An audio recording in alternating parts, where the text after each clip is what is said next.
बिस्मिल्लाहिर्रहमानिर्रहीम, अस्सलाम वालेकुम। मैं असदुल्ला खान हूँ। कल मौलाना फजलुर रहमान साहब ने कहा था कि 48 घंटे बहुत अहम हैं। ऐसा लगता है कि काउंटडाउन शुरू हो चुका है और जो खबरें आ रही हैं इस्लामाबाद से वो ये हैं कि एक इजलास बुलाने के लिए जो रिक्विजिशन है अपोजिशन की तरफ से वो बिल्कुल तैयार है। इसके अलावा एक तहरीक जो है, तहरीक अदम एतमाद, वो कहीं किसी के पास पहुंच गई है, तैयार हो गई है। 80 अफराद के उसके ऊपर दस्तखत हैं, वो बस जमा होना बाकी है। तो 80 अफराद के उसके ऊपर दस्तखत मौजूद हैं जिनका ताल्लुक, वो जो मेंबर्स हैं जिन्होंने दस्तखत किए हैं वो नून लीग से हैं, वो पीपल्स पार्टी से हैं, जमीयत उलमा इस्लाम से हैं और ANP के एक मेंबर के भी उसके ऊपर दस्तखत मौजूद हैं। तो अब ये किसी भी लम्हे तहरीक अदम एतमाद पेश की जा सकती है और किसी भी लम्हे असम्बली के अजलास बुलाने के लिए रिक्विजिशन जमा कराई जा सकती है। अब जो कुछ होना है वो तो इसी मैदान में होना है, या आर या पार, ये अपोजिशन जीतती है, हुकूमत जीतती है, ये तो थोड़े अरसे में पता चल जाएगा। लेकिन ये जो पूरा प्रोसेस है ये बहुत सारे लोगों का टेस्ट होगा। जो मैं आपके साथ शेयर करना चाहता हूँ अब वो अपना एनालिसिस है और मुख्तलिफ जो पॉलिटिकल पार्टीज़ हैं, जो इसके अंदर इंपॉर्टेंट प्लेयर्स हैं, उनका किरदार क्या हो सकता है। सबसे अहम प्लेयर काफ लीग को समझा जा रहा है। चौधरी बरादरान क्या फ़ैसला करेंगे। अब ज़रा समझने की बात है कि चौधरी बरादरान क्या फ़ैसला कर सकते हैं। देखिए, चौधरी बरादरान पहले तो आप ये देखें कि उनके पास सियासी ऑप्शंस क्या हैं, वो कैसे जीत कर आए हैं। उनके लिए पाकिस्तान तहरीक इंसाफ ने अपने उम्मीदवार बिठा दिए थे उनके हलकों से, या जहां पर वो स्ट्रांग थे वहां से मुस्लिम लीग काफ के मुकाबले में PTI ने अपना उम्मीदवार खड़ा नहीं किया था, जिसको आप सीट एडजस्टमेंट कहते हैं। तो ये सीट एडजस्टमेंट की थी इसने काफ लीग ने पाकिस्तान तहरीक इंसाफ के साथ और इसके नतीजे में जीता। और बहुत सारे लोगों का तर्जह यह है कि काफ लीग के मुकाबले अगर तहरीक इंसाफ अपना उम्मीदवार खड़ा कर देती तो शायद तहरीक इंसाफ भी ना जीतती, लेकिन काफ लीग भी ना जीत पाते, क्योंकि उससे उनकी स्ट्रेंथ कमज़ोर हो जाती। तो वाज़ेह रहे कि काफ लीग जो इलेक्शन जीत कर आई है वो पाकिस्तान तहरीक इंसाफ की सपोर्ट से जीत कर आई है। अब आपके ज़हन में रहना चाहिए कि काफ लीग जो है अगले इलेक्शन में जब उतरेगी तो उनको ऐसी ही कोई सीट एडजस्टमेंट चाहिए होगी। क्या सवाल ये पैदा होता है कि अगले इलेक्शन में नून लीग ने उनको ये यकीन दहानी करा दी है कि हम आपके लिए सीट एडजस्टमेंट करेंगे और आपकी सीटों पर अपने बंदे खड़े नहीं करेंगे। क्या नून लीग ये कर सकती है? क्या नून लीग के लिए ये इतना बड़ा जुआ खेलना उनको सूट करता है? और क्या नून लीग वाकई चौधरी बरादरान को अपने साथ इस तरह से साथ मिला देगी और फिर उनको वजारत आला ऑफर कर देगी? ये पंजाब में नून लीग के लिए मुमकिन दिखाई नहीं देता। ऐसा नहीं लगता कि नून लीग इस ऑप्शन में मान जाएगी। और अगर नून लीग नहीं मानती चौधरी बरादरान के साथ सीट एडजस्टमेंट करने के लिए, कि जब उनको लगता है कि हम खुद अपने उम्मीदवार खड़े करके जीत सकते हैं, और चौधरियों के साथ अगर वो सीट एडजस्टमेंट नहीं करते, तो फिर चौधरियों को क्या ऑफर किया जा सकता है? क्योंकि उनके लिए सबसे पहला मरहला जो है वो तो जीत कर आना है, असम्बली में पहुंचना है, अपनी सीटें जीतना है। ये सबसे बड़ा ऑप्शन तो उनके लिए, सबसे बड़ा इम्तहान तो यही है। तो क्या नून लीग उनको ये गिफ्ट करने के लिए तैयार हो जाएगी? और अगर नहीं होगी तो क्या चौधरी बरादरान किसी और कीमत पर सपोर्ट कर सकते हैं? अगर उनको मुस्तकबिल में सीट एडजस्टमेंट चाहिए और वो PTI से मिल सकती है तो वो नून लीग की तरफ क्यों जाएंगे? तो काफ लीग के हवाले से मेरा तर्जिया यह है कि मुझे इस तरीके अदम एतमाद में काफ लीग उनका साथ देते हुए कम अज़ कम नज़र नहीं आ रही, क्योंकि वो अगर ऐसा करते हैं तो उनके लिए आइंदा सियासत बहुत मुश्किल हो जाएगी। और अगर नून लीग उनको सीट एडजस्टमेंट के साथ नहीं करती, जो कि मुझे लगता है कि वो नहीं करेगी, तो फिर चौधरी बरादरान को कोई और ऑफर नहीं दी जा सकती। आप ज़्यादा से ज़्यादा आप ये कह सकते हैं कि इन टर्म जो सेटअप बनेगा, या एक साल के लिए अगर कोई सेटअप बनेगा, वैसे तो दोनों का इत्तफाक है, पीपल्स पार्टी और PMLN का इस पर इत्तफाक हो गया है कि हमने फ्रेश इलेक्शन की तरफ जाना है। तो अगर फ्रेश इलेक्शन की तरफ जाना है तो चौधरी परवेज़ इलाही को वज़ारत आला भी ऑफर नहीं की जा सकती इस एक साल की मुद्दत के लिए, और अगली दफ़ा तो बिल्कुल नहीं की जा सकती। कैसे हो सकता है कि नून लीग इतनी सीटें जीतने के बाद 5-7 सीटों वाली पार्टी को वज़ारत आला दे दे? तो ये बिल्कुल मुझे इसका इम्कान दिखाई नहीं देता। तो मजमूई तौर पर अगर तर्जा करें काफ लीग का, तो मुझे काफ लीग जो है वो नून लीग का साथ देती हुई या अपोजिशन का साथ देती हुई नज़र नहीं आ रही। अब आ जाए ज़रा MQM की तरफ। MQM जो है सीधी सी बात है, सादा सी बात है। वैसे तो काफ लीग के बारे में भी यही कहा जा सकता है, अगर ऑपोजिशन का साथ देती हैं दोनों जमातें, तो ये इन दोनों का नहीं बल्कि इससे बड़ा जो है ये इस्टेब्लिशमेंट का इम्तहान है। यानी अगर काफ लीग और MQM जो है वो अपोजिशन का साथ दे देती है तहरीक एतमाद में, तो समझ लीजिए कि इस्टेब्लिशमेंट हुकूमत के खिलाफ खड़ी हो गई है और हुकूमत को इस्टेब्लिशमेंट सपोर्ट नहीं कर रही है, सिविल मिलिट्री रिलेशनशिप ख़राब है। लेकिन अगर MQM और काफ लीग जो है, ख़ास तौर पर MQM, अगर वो साथ दे देती हैं हुकूमत का और अपोजिशन के साथ नहीं जाती, तो समझ लीजिए कि इस्टेब्लिशमेंट हुकूमत के साथ खड़ी है। अब ऐसी सूरत में अपोजिशन के पास तहरीक अदम एतमाद को कामयाब कराने के लिए क्या इम्कानात बचते हैं? एक जहांगीर तरीन बचते हैं और उनका ग्रुप बचता है, और दूसरा इंडिविजुअल्स बचते हैं।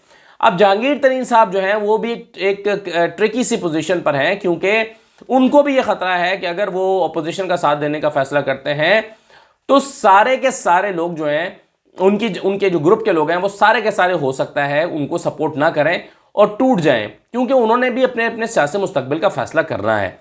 अब ये वो दौर नहीं रहा कि लोग अपने नाम पर इलेक्शन लड़के जीत जाएं, कि हर शख्स को जिसका अपना वोट बैंक मौजूद है हल्के में, जाती वोट बैंक है, उसको किसी पार्टी का टिकट भी चाहिए होता है।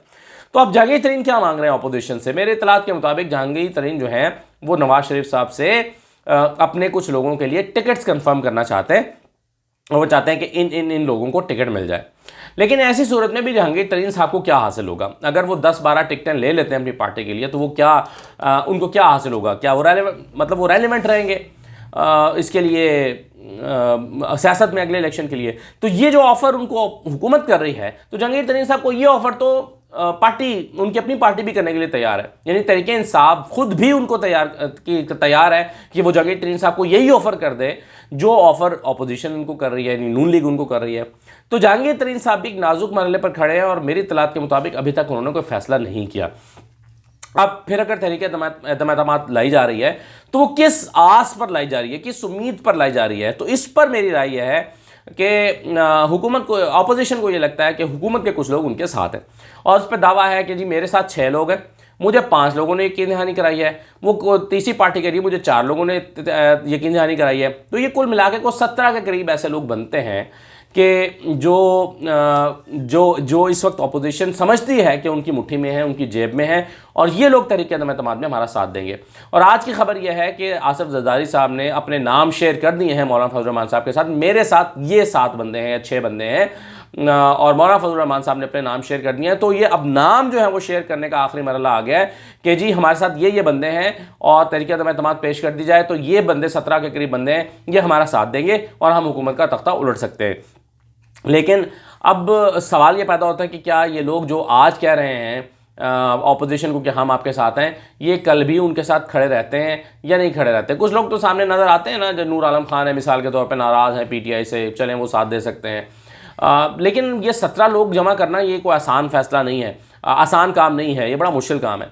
और अगर ये 17 लोग अपोजिशन का साथ दे रहे हैं तो फिर अगेन आप ये समझ जाइएगा कि जैसे आपको याद है ना वो आमिर लियाकत का जुमला कि हम आए नहीं हैं, हम लाए गए हैं, हम बुलाए गए हैं। तो ये 17 लोग जो हैं अगर ये अपोजिशन का साथ देते हैं, तहरीक एतमाद के हिमायत में आ जाते हैं, तो इसका मतलब है कि ये आए नहीं हैं, ये लाए गए हैं।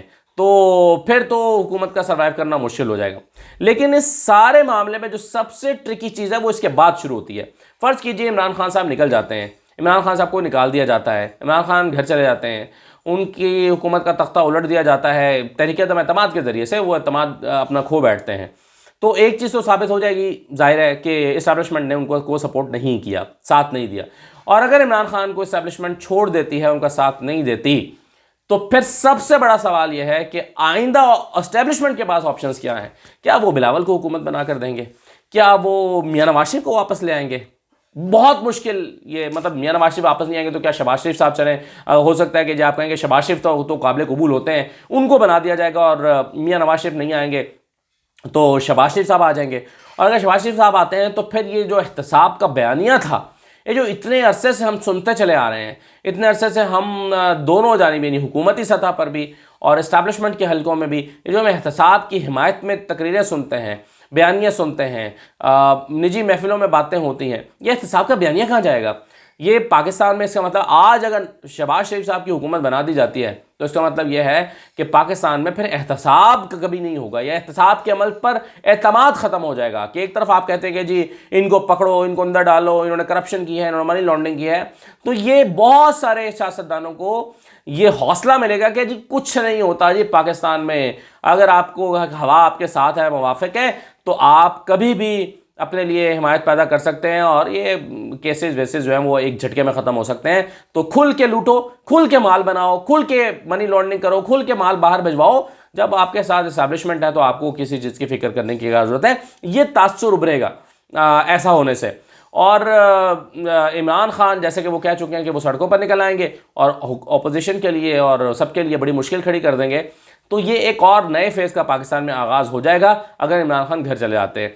और ये सारा इसलिए भी आसान नहीं है क्योंकि इसमें एक इस वक्त खत्ते के जो हालात हैं, एक तरफ जंग चल रही है, रशिया का अभी दौरा किया है, फिर अफगानिस्तान के हालात हैं, अमेरिका नाराज़ बैठा है, फिर चीज़ें हैं।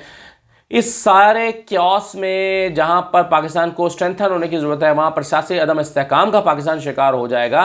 यानी कुछ पता नहीं होगा कि कब इलेक्शन होने हैं, कुछ पता नहीं होगा कि कितना अरसे में कितना सा केयर टेकर सेटअप रहना है, कुछ पता नहीं होगा कि कौन सी हुकूमत आएगी। तो ये सारी चीज़ें क्या हवा में मुअल्लक कर दी जाएंगी, ये एक बहुत बड़ा सवाल है। क्या जो इस सारे सेटअप के सबसे बड़े स्टेक होल्डर होते हैं या पाकिस्तान के सबसे बड़े प्लानर होते हैं, क्या वो सारा कुछ उठाकर एक ख्वाब और ख्याल और एक गुमान की नज़र कर देंगे सब कुछ? ये बड़ा मुश्किल लगता है। तो तहरीक अदम एतमाद, और अगर दूसरी साइड पर तहरीक अदम एतमाद कामयाब नहीं हो पाती, फिर अपोजिशन के लिए अगले 1.5 साल गुजारना बड़ा मुश्किल हो जाएगा। इजाज़त दीजिए, अल्लाह हाफ़िज़।